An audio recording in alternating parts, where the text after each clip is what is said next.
পরশ দত্ত, জগদ্দল সব ঠিক আছে, গন্ডগোল নেই? অর্জুনের সাথে ভাব হয়েছে? আমার সঙ্গে অর্জুনের কোনোদিনই ঝগড়া নেই। যাকে অর্জুনের সাথে ভাব করে নেবেন, বসুন, ও ভালো ছেলে, কোনোদিনই ঝগড়া নেই আমার সঙ্গে। বসুন, ভালো ছেলে, ও ভাব করে নেবেন। সব্যসাচী, তুমি তোমার চেয়ারম্যানের, ভাইস চেয়ারম্যানের সাথে কথা বলো, ঠিক আছে? সব একসাথে মিলেমিশে কাজ করছে। আর কৃষ্ণা চেয়ারম্যান, ঠিক মতো করিস তোরা সবাই মিলে? এই তো কথা না, ডাকলেই যাই আবার কি কথা? শোনো, আমি একটা কথা বলি, আজকালকার দিন, আজকে space time is very important.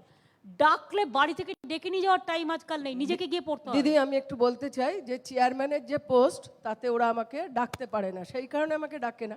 সেটা এমনি যে আলাদা। সময় ডাকলে আমি চেয়ারম্যানের definitely পোস্ট যাই। হচ্ছে স্পিকারের হ্যাঁ, পোস্ট, সেই কারণে আমি যাই না। হ্যাঁ ঠিক আছে। Okay. যেখানে চেয়ারম্যানের পোস্ট ডাকা উচিত সেখানে ডাকবে, ঠিক আছে? একসাথে মিলে কাজ করো।